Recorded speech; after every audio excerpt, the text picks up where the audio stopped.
Welcome to What at Liberty, where Wanderlust meets Afro-Caribbean wellness. Today we are in the heart of St. John's in historic Redcliffe Quay, visiting artist and sculptor Stephen Murphy, owner of Zemi Art Gallery. Today we're exploring Antigua's local art scene, the vibrant and creative culture of our artists, and where the future of Antiguan and Barbudan art is going.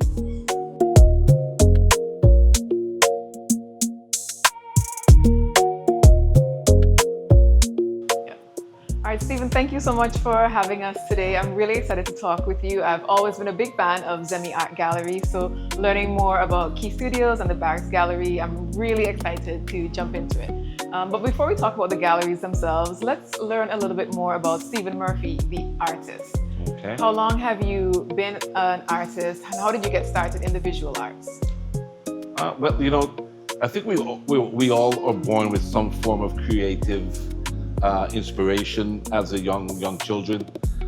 It's just that some people tend to push it away or deny it as they grow up, but it never left me. Art for me is a form of therapy at this point in my time of my life. But I remember as a young boy sitting up the street from here at St. Michael's School, doodling in my math book, thinking one day I would love to be an artist, and how wonderful that would be to live a life as an artist. And that's resonated with me even up to today as a young boy. But like I said, art is in us, and it's up to us to use that creative gift, talent, and showcase it in everything we do. So I find myself extremely fortunate to be an artist here in Antigua and Barbuda. What really kind of changed in my life was I was working in the food and beverage industry in Toronto, Canada for many years, over 25 years. And I felt that I was not accomplishing as a young man, or my life, in life. I wanted more. And so I turned to my art.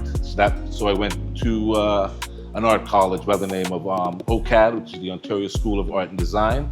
And I did some evening courses, and that kind of just basically connected the dots. Okay. So so I'd be able to cross the bridge, and then actually put me in a situation where I could actually start selling my art, being around other artists to inspire me to where I am today. So that's where it kind of stems from. Yeah. Do you remember your first piece that you did as a child, where you looked at it and you said, I'm an artist, or I could be an artist? Do you have a specific piece in mind, or any moment that comes to mind when you think about that in your childhood? Well, besides the incident at the St. Michael's School, a lot of young people start painting what they see, what they like in comics, so comic characters, things like, back then it was Scooby-Doo, comic characters. So you try to sketch comic characters. I could see them portrayed on either magazines or superheroes. That's why a lot of these old comics used to have these sketching classes that you'd pay $1 to get to teach you how to paint.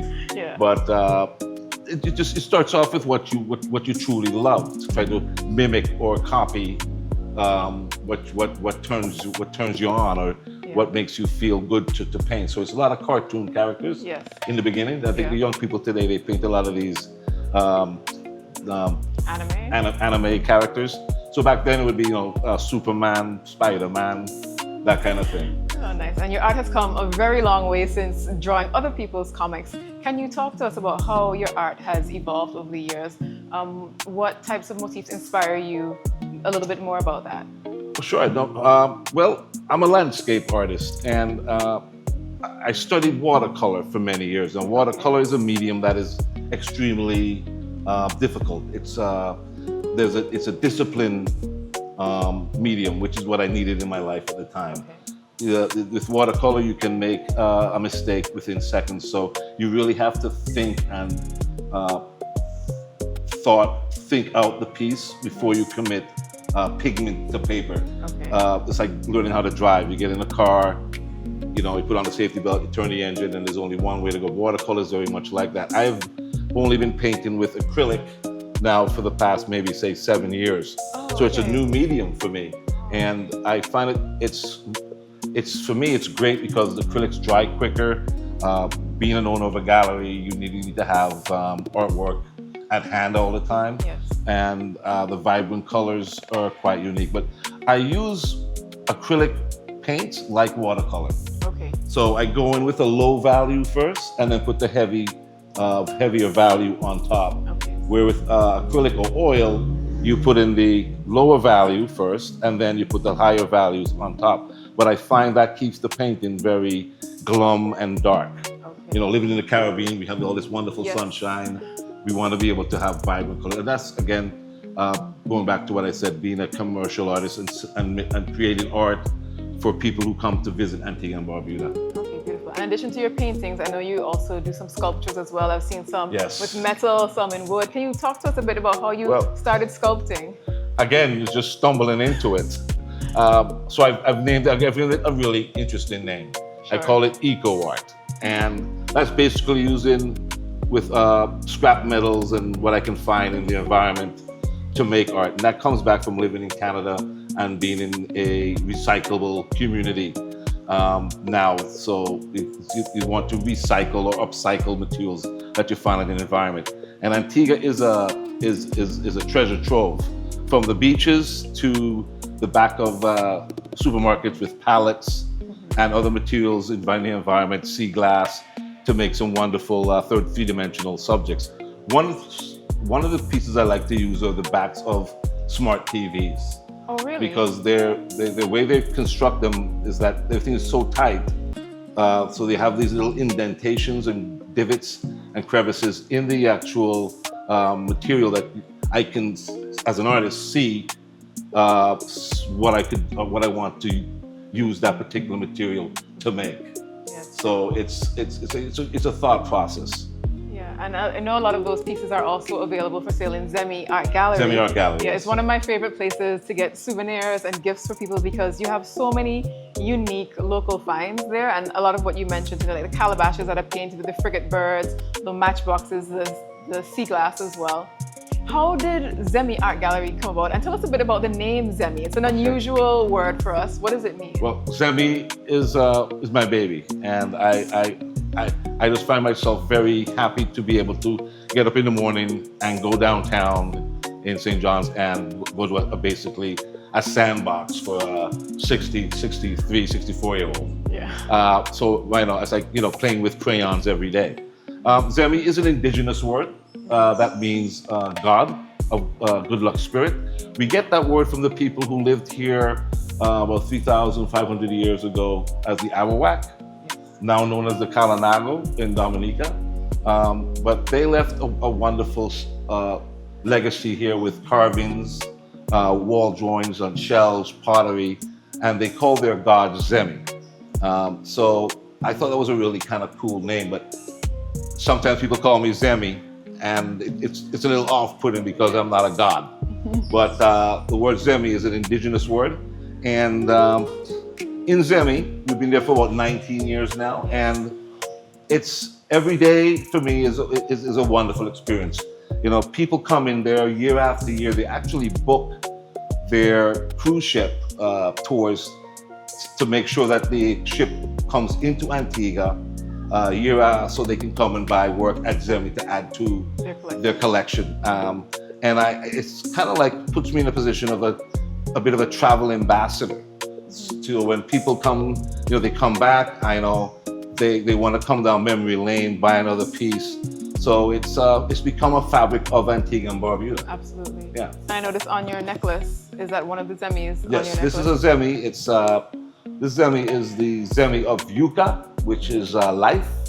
Yucca is a form of cassava that they would actually use as a main starch that they would eat in the Caribbean. I mean, we also put the Zemis we find on cave walls and shells onto T-shirts and hats and bags. We also have some figurines that are made locally out of pottery. So it stretches into the fabric of the store. And it's all about creating an atmosphere of a treasure trove, a bit of an Aladdin's cave. And it's my job to keep that shop unique and interesting as possible. So that stretches my artistic endeavors. So like when people come back year after year, they see and find new items in the shop. Yeah, absolutely. So initially, when I would come to Zemi, I would see primarily your works featured, but over the years, you've really expanded the gallery and brought in so many other artists as well. Can you tell us a bit about, why you chose to bring in, visiting artists or resident artists into that space, and what does that mean for you and for, our local community? Right. Well, I was a main artist in Zemi for many years, and I had an opportunity to take the space next to Zemi, which I created what I call my happy place, and it's another space that looks more gallery formatted with the proper lighting and the space, white walls. And I found a lot of artists coming and asking me if they could rent the space to hold their own shows. Yeah. And I said sure, so I would rent out one or two, but I found myself not being able to show my work. And so I'm a sharing guy, so I went around, I looked around, and fortunately the owners and property manager of historical Redcliffe Quay offered me a space which we called Quay Studio, and that opportunity is now offered to anyone and everyone in Antigua who wants to showcase their work, come down, work in the gallery, join the collective. It's a minimum of 200 EC a month, and that allows you to show your work, have your own show, be submersed with other artists, because it's important for artists to be around other artists. Absolutely. Because they bounce ideas off of one another, and we need to push forward as one, and that's what Quay Studio and now the Barracks has allowed us to do. And we're in Quay Studios right now. I know the curation of art changes. Currently, about how many different artists do you have featured right now? Right now, we're going into the slow season, so one or two might be coming out. But we have approximately about 15. I think during the season, we had about 25. Okay. And that varies up and down through the year. But we do things to showcase other artists, the arts in Antigua and Barbuda. Like we're having an upcoming fair on the 25th of May, 24th of May, to bring awareness to art. We're all about QBG, which is the Quay Barracks Gallery, or about expressing or motivating and getting the point to Antiguans about art in Antigua and Barbuda. Beautiful. And I know that you're not doing this work alone, so it'd be great for us to catch up with some of the other up-and-coming artists and key persons that are involved in Quay Studios and the Barracks. Absolutely. All right, we're back at Quay Studios with Dylan Phillips, the curator of this space and a key member of the Quay Studios Barrack Gallery group. Dylan, thank you so much for joining us this morning. Can you tell us a little bit about your job as curator, and then also a bit about yourself as an artist? Because I know you're quite established now. You've had at least one show under your belt, and I'd love to hear more about that. Thanks for having me. In regards to curating, my job essentially is to create a story between the different pieces that are being displayed amongst the walls in the different galleries. Currently, I curate at the Quay Studio Gallery, I curate at the Barracks, and I also curate at the Gunpowder Gallery in English Harbor. Generally, artists put a lot of trust in having their work displayed and, shown professionally and given the light of day that it deserves, essentially. So sometimes it's a lot of pressure because you can't really please everybody, but moral, for me, in a way, it's an art form in and of itself. Being able to, put work together, and generally pieces speak to one another. And a lot of the times you tend to find, even amongst different pieces of work, they all tend to tell like a similar story, In regards to myself, I started painting during the beginning of the pandemic. As a young man, as a child, I've always been interested in art. It wasn't anything that I thought I could ever do or be successful at. So for the most part, it's more or less like a hobby that I pick up and drop off as time goes by, but it was really during the pandemic when I saw the way the world turned, and I watched individuals who went about life and did it, quote unquote, the right way, still get clapped. Yes. I'm like, okay, well, what do you have to lose? exactly, and I made a decision, and I told myself if I'm going to be miserable, I'm going to be miserable doing something I want to do. And I picked up the brush. I came down to the Redcliffe Quay area. I met individuals like Stephen Murphy, Guava the artist, who encouraged and pushed me. Other artists like Alfonso Jerry Simon, who pushed me as well. Artists like Edison Liebert. So even though it's my journey, I would say I've been fortunate to have, you could say, like role models. Absolutely. And other artists that I could have looked up to and gone to for advice and such to really, immerse myself in the arts in Antigua. That's beautiful. That's great. It sounds like the inspiration that you had, during COVID, like you said, like, what do you have to lose? And then having a community in Antigua that helped to nurture that talent. It seems like it paid off. Are you happy in your career as a curator, or like what more do you see for yourself as you continue to grow? I am happy.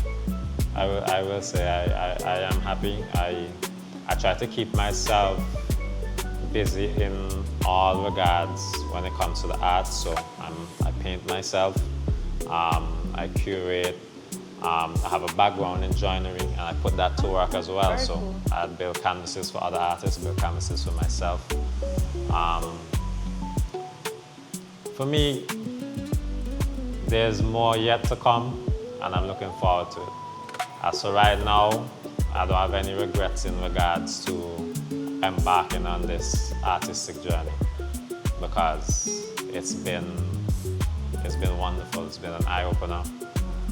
I've had success, I've failed, but throughout all of it, I've learned, and it's made me into the individual that I am at the current moment in time.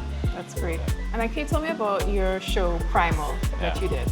So when did that show take place? Yeah. What was the theme behind the pieces, and how was that received by the public? Well, it was in January, my first solo exhibition. Of 2026? Yeah. Okay, very recent. Yeah, first solo exhibition.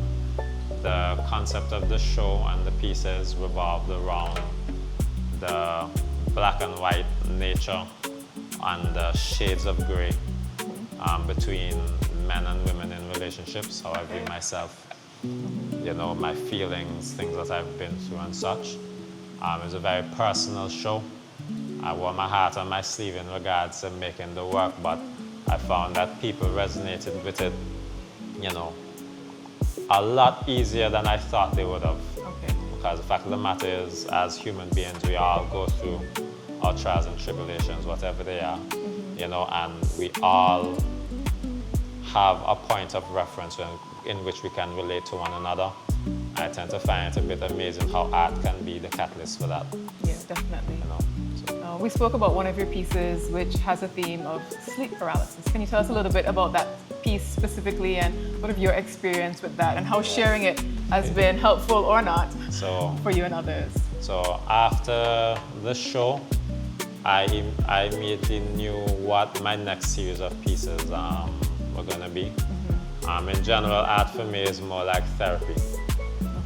It's helped me to get through some of the harder moments in my life. It's how I make sense of my reality, myself, and whatnot. It allows me to be vulnerable and such. And I knew immediately after the primer show what the next set of pieces that I wanted to portray to be. The first one in the series was this one. It's called The Interval. Tend to suffer from sleep paralysis. I've had it since I was a child. Okay. And it's gnarly. Even as an adult, you know what's happening, but you never really get used to it. And I wanted to sort of depict and give others like an insight into like what that might be like. For me, it's like, even though you're in a state of rest, you have no peace. Right. You know, you're bound and stuck in place, and you feel as though like you're at the mercy of forces that you cannot even begin to conceptualize, or you have no power over. You know, so that's why I went about doing this piece to kind of like not only shine light on that per se, but to make sense of it for myself. Right. You know, because like these are things that I've seen like myself, and there's no way to like put it into words for someone to like truly understand what that's like. Right. So I try to use a visual medium instead. Beautiful. You know? Thank you. Yeah. And then I know you also work closely with younger artists in the community who are just getting, I guess, a sense of themselves as artists and interested in whether or not they can make it a career. Can you tell me a bit about that work, how young people can get involved with Quay Studios, or even if they want to reach out and learn from you or any of the other artists in the group? How does that process work? Okay, well, essentially, a lot of the times they're the ones that find us. Okay. Because I was a teen once as well. You're idle, you have nothing to do, and you wander.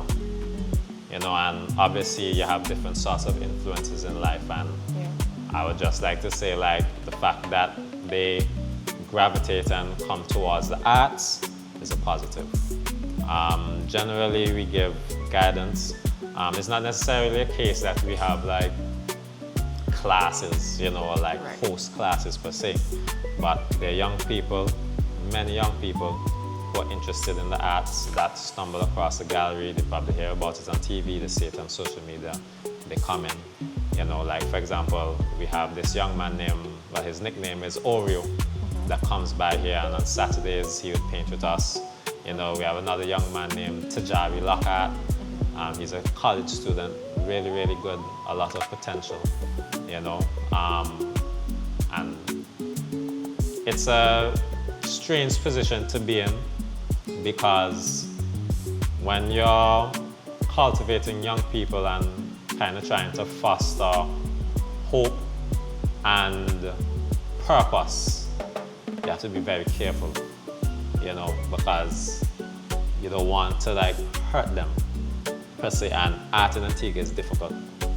I'll never forget when I came to Redcliffe Quay and I met Guav for the first time, and I'm green and I'm like, hey, I want to be an artist, I'm serious about it.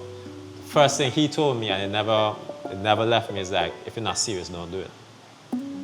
Because being an artist is different from other trades and jobs, you know. We're providing a commodity that is needed and not needed at the same time. Okay. And its perception can be, the value of it can increase and decrease at a whim, depending on the climate. The moment a war happened, nobody cared about art. It's food time. Right.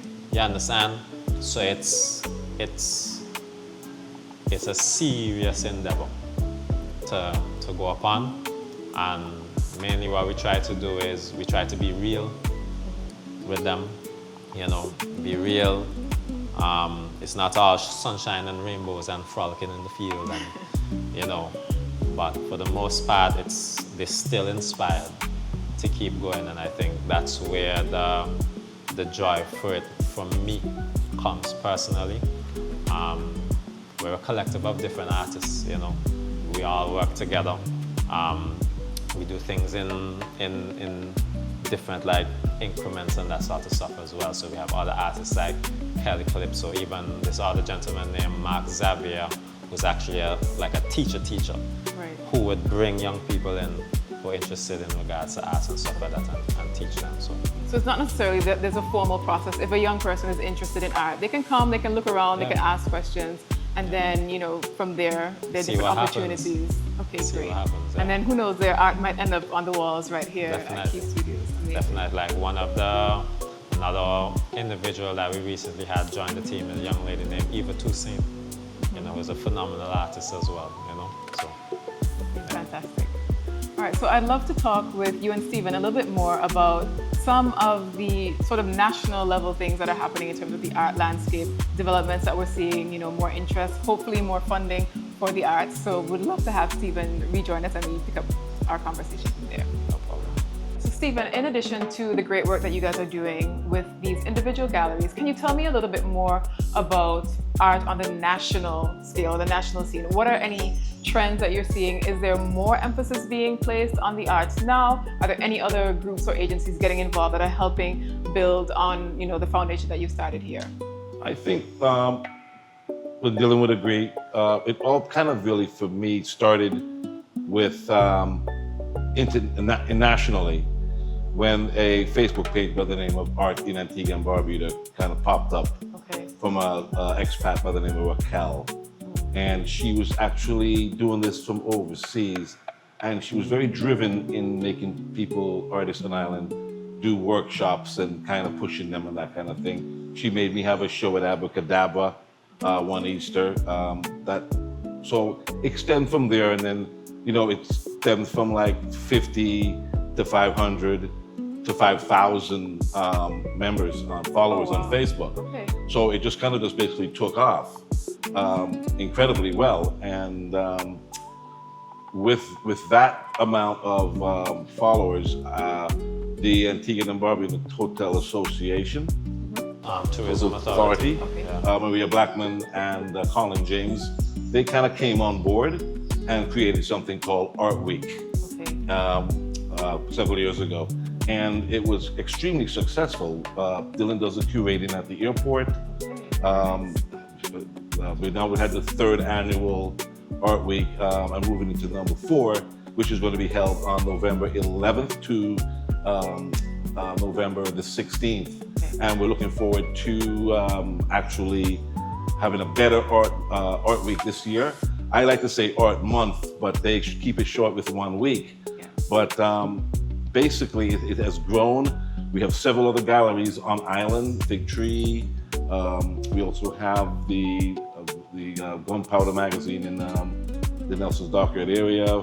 We also have Rotten Hill Gallery that is in English area as well. So there's it's getting a lot of press, and it actually brings people to island. We like to see this like Sailing Week or something of the nature of Carnival on a smaller level. The government keeps telling us we need an orange economy. This is part of the orange economy, and people come to Antigua just to buy art. And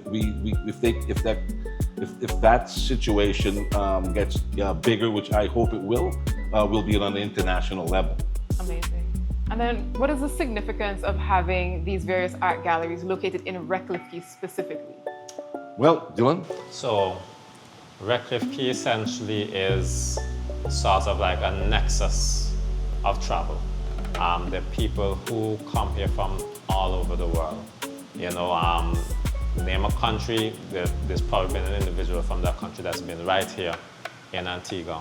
And going back to the Art Week conversation that you mentioned a second ago. So like last year, Art Week, we did our first artist retrospective, which we look back to deceased artists who've, passed on and stuff like that, and shone a light towards it. The main highlights for that retrospective were the gentleman named E.T. Henry and Frank Walters. And from that, a lot of positive feedback has been generated from it, so much so that even the higher powers that be have taken notice, and we're finally seeing some sort of move towards having a national art gallery here in Antigua and Barbuda. Yeah, there's fruit on the tree. It isn't ripe yet, but there's fruit on the tree. And the powers that be, people in government, the Prime Minister, and I must say Lady Williams and the Governor General have stepped up, and it's something that they were doing in the backgrounds. And with us down here beating the drum, they've decided to come forward a bit more because they see the interest that we are portraying on a local level, and hopefully this time next year we'll be able to have a national gallery. I think it's really important for people to know that when tourists come to this country, and even people, Antiguans who live abroad, to come home to take their family members or to visit a location where they can see culture, local artists, it's extremely important for a country, because we need to culture is everything in us, especially in the Caribbean and in Antigua. We are a cultural being. With the wonderful weather we have great weather and great climate, and it's important for us to showcase that culture on an international level. Absolutely. And that's what we're hoping that the QBG ZEMI does for the future of the orange economy in this country. Fantastic. So it seems like you really have a long-term vision for what art and artistry will be in Antigua. Is there a specific legacy that you would like to leave behind, whether personally or as a collective? Really and truly, when we embarked on the entire journey of setting up the galleries and such, we really wanted to raise the bar and the standard in regards to the way people perceive art in Antigua, the type of art that's also produced in Antigua as well. Generally, from my experience, I've always been a bit standoffish in regards to it, because you always hear, especially as a young person, you paint coconut trees and this and that is Antiguan art or Caribbean art. But when you go to other countries, it's never put in a box or a label. It's Italian artists making art or Japanese artists making art, And I feel like we don't have that here in Antigua, We have many talented, many established artists who have spent many years honing their craft and producing styles, of art that are eye-catching and eccentric and their own thing, and it's not labeled or boxed in, and it's trying to really show the masses and let them understand that we can do it too. Like we have it, we have the talent, we have the resources, but we just don't have the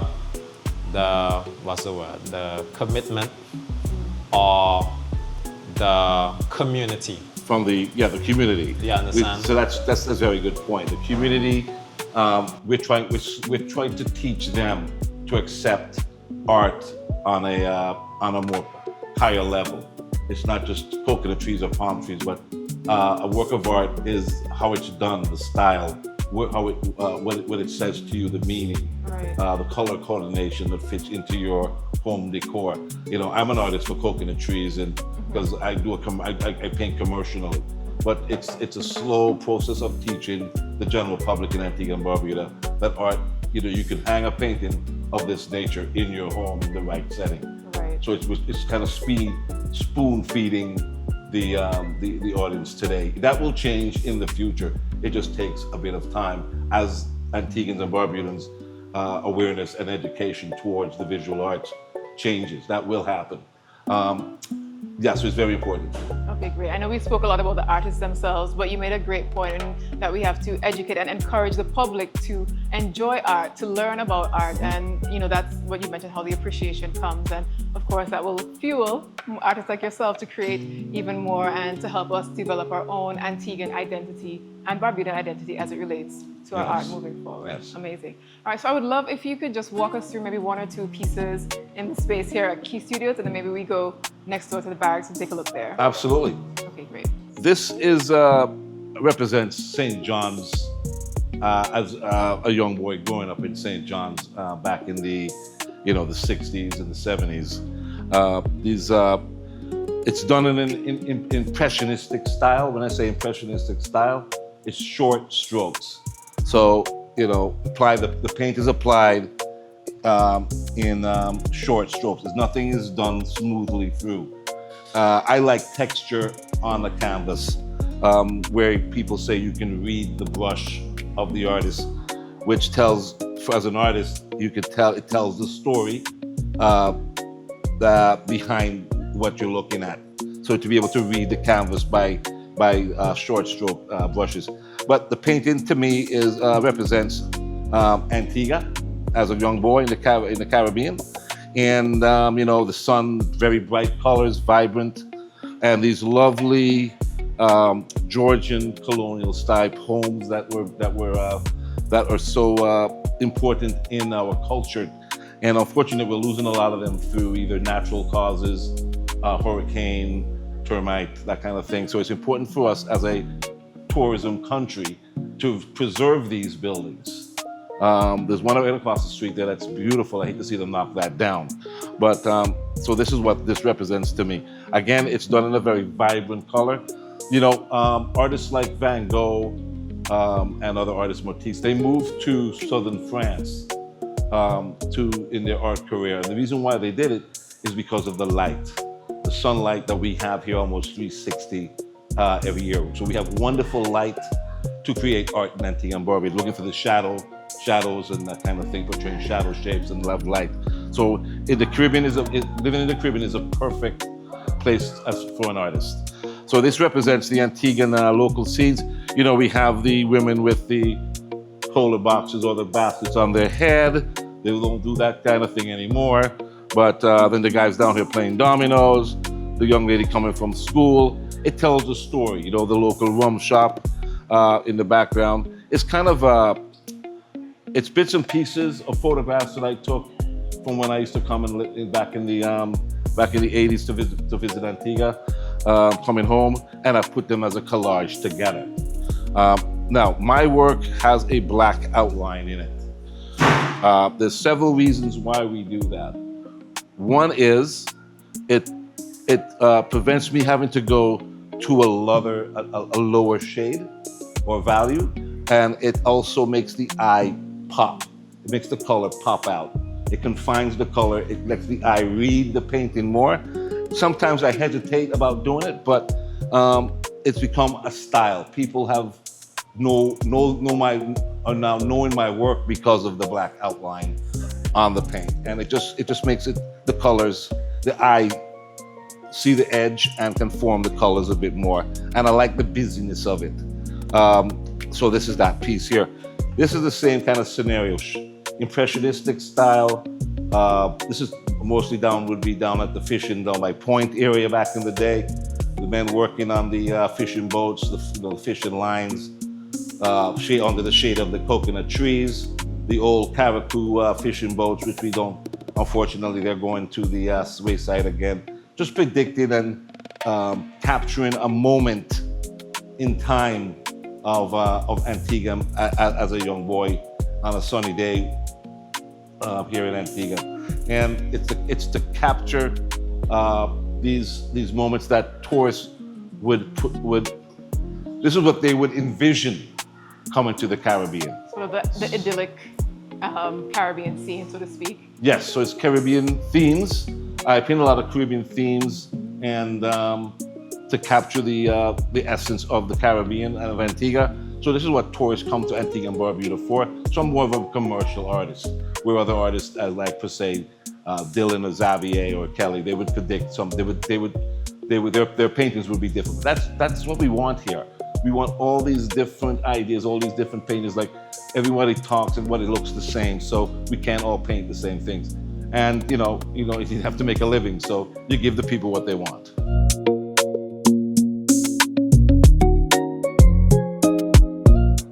Stephen, we're now in the Barracks Gallery. Tell us how this space is different from Key Studios and from Zemi. The Barracks Art Gallery is dedicated to deceased artists, and what we do here, we show a retrospective of their work that has never really been done before in Antigua and Barbuda. I think it's very important that we have this retrospective of artists who have passed on to showcase to young artists, so they know that we've had artists here for years, and for us also to know where we're coming from, so we know where we're going with culture and art in Antigua and Barbuda. So it's important to respect and to know and be able to view art from past artists in the Caribbean or in Antigua. You know, Renoir used to go to the Louvre to look at artists that had passed to come before him. So it's important for us to have like a national gallery so young artists can go and be inspired. So this is a room for inspiration for young artists. Okay, can you tell us a little bit about some of the artists that you have featured here, as well as how you obtain some of these historic art pieces? Okay, so a lot of these pieces are actually taken from private homes, from either their parents or their wives or husbands that are still around today, who have graciously donated the work here to myself and the gallery, the Barracks Gallery, on a short time period. So maybe 3 or 4 months at a time. We don't own the art. They loan it to us, and we showcase it for them, and then we give it back to them. But there are some pieces from my personal collection that are on location for viewing at all year round. Okay, great. Yes. So there's something new to see every few months. Yes, for sure. yes, absolutely. We have a wonderful artist that is coming up for the 4th annual Antigua and Barbuda Art Week in November, the 11th to the 16th. Okay. And her name is Isueta. And I cannot tell you how excited I am to have her work in the barracks here. She is a local. She grew up in Basque Spain and spent a lot of time in Europe, and eventually ended up living in Antigua. I'm not going to give much more than that. I don't want to give it away. Yes. But look out for the word Isueta. Okay. Art Week 2026. All right, we're looking forward to it already. Are there any other artists that you'd like to mention briefly that maybe you want to encourage people to learn a little bit more about by coming to the gallery or maybe doing their own research? Right. Well, there's a couple of things that I can shoot off to you very quickly. Okay, sure. One is Frank Walters, son of the soil, went to grammar school. His work has been shown throughout Europe. The Venice Bonelli Art Gallery is owned by a private collector. It's been shown in Europe, England, and also in North America. I would love to see the show come to Antigua. Another artist I would love for people to know is another son of the soil, E.T. Henry. They call him Shakespeare. Grew up in Antigua. He got a OBE. He also donated a painting to Queen Elizabeth on her visit here, I believe in '76. The artist behind me, I mean, just brilliant. Look at this work. This is Herbert Salmon, and just a lovely Herbert Salmon. Yeah. Anyway, just some beautiful some paintings. These are watercolors. Another artist that people should look up is an artist by the name of Bertha Higgins. All roads kind of lead to Bertha. She was a woman that was studied and taught art to young women in Antigua and Barbuda, young women and men. Also, she did a bit of a finishing school with them. But she was probably the first African Antiguan that actually was known for art in Antigua and Barbuda. She was a teacher as well. Another one that comes to mind would be this lovely lady here to my left. What's her name? Rhonda Williams used to teach a lot of young people at the Christ the King High School. Unfortunately, she passed away at a very young age. And her work, I mean, if you know the story, you can't leave it out and have it a tear. Yeah. I mean, one of the paintings that says "Believe it." And when you're dealing with families of deceased artists or families of deceased, especially artists, it's a very humbling feeling because you're actually dealing with parts, emotional aspects that they've left us. So it's important to be humble and grateful at the same time. And again, this is all leading up for a National Art Gallery in Antigua and Barbuda. Okay, amazing. Well, it seems like you're treating the pieces with so much respect and honor. I can see how excited and enthusiastic you are about it. So I would love for more of the public to come out and visit the space right here in Redcliffe Quay. Thank you so much. You're welcome. You're welcome anytime. So we are at Zemi Art Gallery, the space that started it all for you. Tell us about Zemi, how long you've been here, what people can expect to find when they come to Redcliffe Quay. Well, Zemi Art Gallery is a creation I created about 19 years ago. It's a feel-good spot. It's an Aladdin cave of many different items that are made locally. We do have a few novelty gifts, but that just kind of gives the atmosphere. It just gives a really positive vibe walking in the door, and we do strictly local. So a lot of this stuff here is made from upcycling material, eco art, but not only that, it's a spot where tourists come back year after year to add to their collection. So come on in, I'll show you around. All right, let's go. Perfect. This weekend, I just finished off a bunch of bees. Now, again, these are not for sale. So it's just to add atmosphere in the gallery, because it's all about a feast of the eyes, a really overwhelming color explosion, and to give the feel of the atmosphere of the place. But most of the things here are made from corrugated galvanized steel, flashing, mostly picked up out of the environment. This piece here is made from a large wooden rum keg. You might say, wow, what are those, the eyes? This is an old soda can. Bottom of a soda can, which is cut and spread open like petals from a flower. Again, that was just found out of garbage. And then it's all painted with resin and epoxy. So people are allowed to leave their artwork in the environment, outdoors, if they wanted. Let's see, what else can I show you? This piece of jewelry here is made from aluminum foil and a light gauge PVC pipe.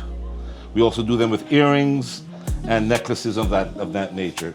Moving right along, let's see, we have, calabash. Oh yeah, a Zemi staple. Yes, this is, we sell quite a few of these. They're basically indigenous Tupperware. And when I first opened up the gallery and my artwork wasn't selling that rapidly, I had to make a very quick decision. And the decision was try to find anything in the environment that you can get for free. So what I did was I found these calabash. You get the Rastafarians coming down into the community and selling me them. So they make a bit of a buck. So we cut them in half, dry them out, prime them, paint them, again, put epoxy resin on them, and you can basically eat out of them. Tourists love these. It's a great gift. They don't break, they're lightweight, and you can take them home, put your yogurt, your pistachios, your coins, your jewelry, all handcrafted, done locally. And hopefully in the future we can teach the young Antiguans to do these, and we can sell them overseas, maybe to Guadeloupe. I love it. Yeah, and we do these small little plaques here. These again are a refuge from form ply, inch, and then we glue my image onto the piece. And again, more epoxy resin. Again, lightweight, small items. We try to have a base price for tourists, so we have a little something for everybody, to be able to take something home. Let's see, what else can I show you? The t-shirts are so iconic t-shirts, for Zemi. come on down. So, this year I'm trying a little something different this year. I'm putting my paintings onto t-shirts. And I'm getting a little bit of kickback from that because people have come for these t-shirts now for the last pretty much 18 years. And these are Zemis. Each symbol has a significant spiritual meaning. The word Zemi again means God of good luck spirit. Each t-shirt also has on a sleeve the word Waladli. It's actually Waladli, not Wadadli. And that means turtle.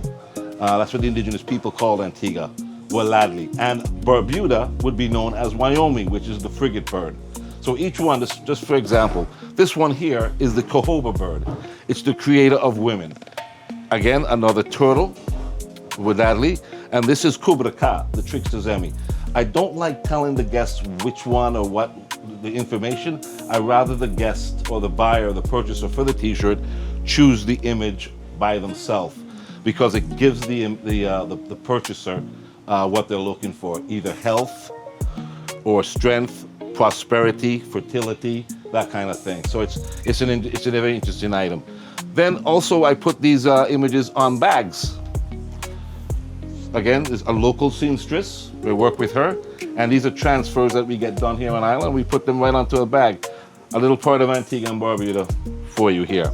So cool. Oh, this is my favorite. This just, these just came in the other day. These are all basically, I work with my seamstress. These are patches of scraps from material on the floor. This is a burlap bag from the coffee company, and this is what you got. Now, Styling. Who wouldn't want a lime in this? Huh? This is the liming hat, guys. Again, it's all made from scrap, and tourists love it. This is what tourists come for. And listen, if you make an item made in Antigua, you have a winner right there. Tourists are very savvy. When I say savvy, they know what they want. They don't want to come here and find something made not in Antigua. They want something authentic, and they will ask you. And if you tell them some fictitious story, they'll know that you're not telling the truth. So it's best to go out and create art or crafts on your own. It has more panache and more sale power. Okay, so we also have prints of my art. They can be easily rolled up and taken away, and things of that nature. So it's a little bit of everything. What else can I show you? Well, next door, Stephen, I know we have an art gallery. Can you tell us a little bit more about this space? Absolutely. Come right this way. So we can cut right through the store. Oh, this is really fun. This is done from the rice bag from next door. So the basmati from the restaurant next door, I get them for the girls, and we put an Antiguan flag on it, and it's a shoulder bag. Another item that I truly want to show you is this.